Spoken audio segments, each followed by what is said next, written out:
মৃৎশিল্প। কুমিল্লার সদর দক্ষিণ উপজেলার বিজয়পুরে এই মৃৎশিল্পটি বাংলার এক প্রাচীন ঐতিহ্যের প্রতীক। এখানকার কারিগরদের নিপুণ হাতের তৈরি প্রায় 3000 মাটির তৈরি পণ্য বিভিন্ন দেশে রপ্তানি করা হয়। আজকে আমরা ঘুরে দেখব বাংলার প্রাচীন ঐতিহ্যের প্রতীক। চলুন একসাথে উপভোগ করা যাক। আমরা এখন যেখানে অবস্থান করতেছি এটি হচ্ছে বিজয়পুর মৃৎশিল্প সমবায় সমিতি। এই মৃৎশিল্পটি বাংলাদেশের সব থেকে পুরনো মৃৎশিল্প। কুমিল্লার ঐতিহ্যবাহী বিজয়পুরে অবস্থিত এই মৃৎশিল্পটি 1961 সাল থেকে এখন পর্যন্ত এই শিল্পটি টিকে আছে। এখানে কাজ করতেছে আনুমানিক 60 থেকে 70 জন মানুষ। এইখানের যে মালামাল, যে মাটির জিনিসপত্র, এগুলো শুধু বাংলাদেশে সীমাবদ্ধ নয়, এগুলো যাচ্ছে পৃথিবীর বিভিন্ন প্রান্তে। যে মাটির হাঁড়ি পাতিল বা বিভিন্ন জিনিসপত্র, আসবাবপত্র আছে, এগুলা বাংলাদেশ ছাড়িয়ে ইউরোপের বিভিন্ন দেশে এই জিনিসগুলো নেওয়া হয়। এই কারখানাটিতে আনুমানিক 3000-এরও বেশি জিনিসপত্র তৈরি করা হয়। আমাদের কুমিল্লা অঞ্চলে এমনকি বিজয়পুরে এই শিল্পটা 63 বছর বা 64 বছর ধরে এখনো সুন্দরভাবে সমবায় সমিতির কারণে এগুলো এখনো চলমান আছে বা চলতেছে। বাংলাদেশের বিভিন্ন জায়গায়, ইউরোপের বিভিন্ন দেশে যাইতেছে এই আমাদের কুমিল্লার মাটির তৈরি আসবাবপত্র। চলুন একসাথে ঘুরে আসা যাক এই কুমিল্লার মৃৎশিল্প।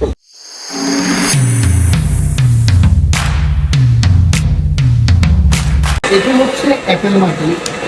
এই এঁটেল মাটিকে আনার পর এখানে প্রসেসিং করে বা বললা একটা বাটি তৈরি করতে যতটুকু মাটি প্রয়োজন এগুলা সঠিকভাবে মাপ করে দিয়ে প্রসেসিং করে দেয়। একটা সময় মানুষের হাতের কাজ করতে বা মাপ দিয়ে ঘুরানোর পর এই জিনিসগুলো বানানো হতো বা তৈরি করা হতো। এখন আধুনিক যুগে এই মেশিন তৈরি করছে মোটর দিয়ে থেকে। দৈনিক এক একজন প্রতিদিন 220 পিস করে এগুলো তৈরি করতে পারে। যে মেশিনটা দেখা যাচ্ছে এটা আমার দাদা চালায়, আমি এটাতে অবগত না। যে দাদা বলেন এটা দিয়ে কি করেন বা এটা কি কাজ? এটা দিয়ে মাটি তৈরি করি আমরা, এঁটেল মাটি তৈরি মানে করি। এঁটেল মাটি ফিনিশিং করে না, তৈরি করি। তৈরি করে এঁটেল মাটি কি আগ মানে না থাকে না? এঁটেল মাটি তো বাইরেই থাকে, বাইরে থেকে আমরা প্রসেসিং করে এখানে আনি তারপরে আবার মেশিনে দিই, দিয়ে তারপরে তারপরে মাল তৈরি করি। মানে এখানে আটালো করে আর এঁটেল মাটির যেটা ফিনিশিং আছে ওইটা করি। ওইটা আপনি করেন? হ্যাঁ, মেশিনে করি। আমার হাতে যে জিনিসটা দেখা যাইতেছে এটা হচ্ছে ডাইস। অনেকে হাতে বানায় বা অনেকে ডাইসে বানায়। এই ডাইসটা হচ্ছে আপনার দধির যে বাটিগুলো আছে এগুলোর জন্য। এখানে শুধু তারা ডাইসে শ্বাসের মধ্যে বসায় মাটি প্রসেসিং করার পর সুন্দর দৃষ্টিনন্দন একটি বাটি হয়। এই হচ্ছে এই বাটিগুলো। এটি হচ্ছে গামলা। আর এই যে কারুকাজগুলো দেখা যাইতেছে, এদের সুন্দর ফুলগুলো দেখা যাইতেছে, এগুলা প্রতিটা শিল্পীর হাতের সুন্দর নিখুঁত কাজের কারণে এত সুন্দর করে ফুটে উঠেছে। কত সুন্দর তাদের নিখুঁত হাতের কাজগুলা একবার দেখেন। মাটির তৈরি এই মেশিনটা হচ্ছে মাটির তৈরি। আমরা যে টাইলস দেখি, তার যে টাইলস বসাই, এই মেশিনটা হচ্ছে টাইলস বানানোর মেশিন।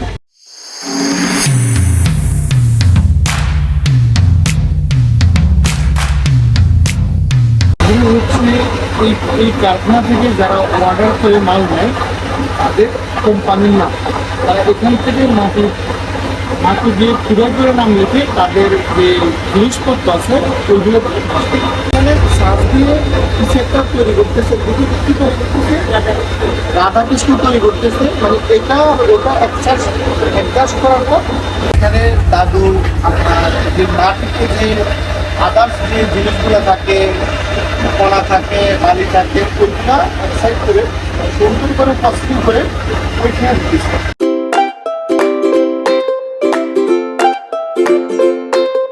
এখানে তৈরি হচ্ছে পানির ফিল্টার। পানি সংরক্ষণ করার জন্য বা ভালো থাকার জন্য যে ফিল্টার, এটা হচ্ছে সেই মাটির তৈরি পানির ফিল্টার।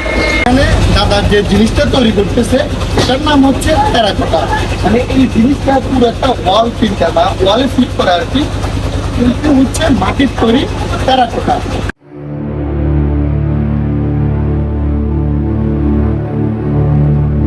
এগুলো হচ্ছে দইয়ের বাটি।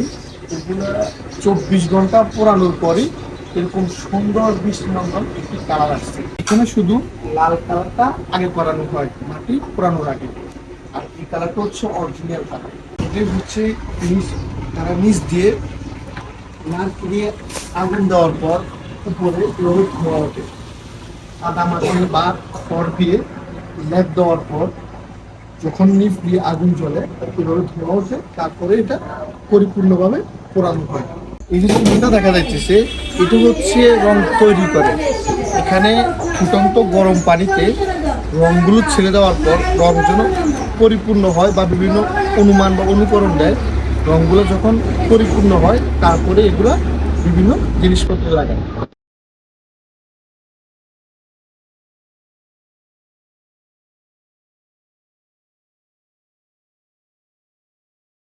এই তৈরি করতেছে কুমিল্লার যে ঐতিহাসিক বৌদ্ধ বিহার আছে, ওই বৌদ্ধ বিহারের একটা আকৃতি তৈরি করতেছে এখানে।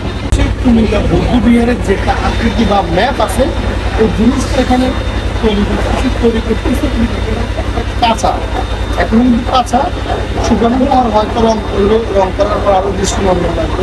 প্রিয় প্রাণপ্রিয় কুমিল্লাবাসী, আমাদের কুমিল্লা শহরটা হচ্ছে ইতিহাস ঐতিহ্যের গৌরবের একটা শহর। কুমিল্লার নানা প্রান্তে ছড়িয়ে ছিটিয়ে আছে হাজারো ইতিহাস। আমরা প্রতিনিয়ত চেষ্টা করতেছি আপনাদেরকে এই কুমিল্লার ইতিহাস গৌরব সবকিছু আপনাদের মাঝে তুলে ধরার জন্য। তো দেখা হচ্ছে অন্য কোনো ভিডিওতে। আসসালামু আলাইকুম।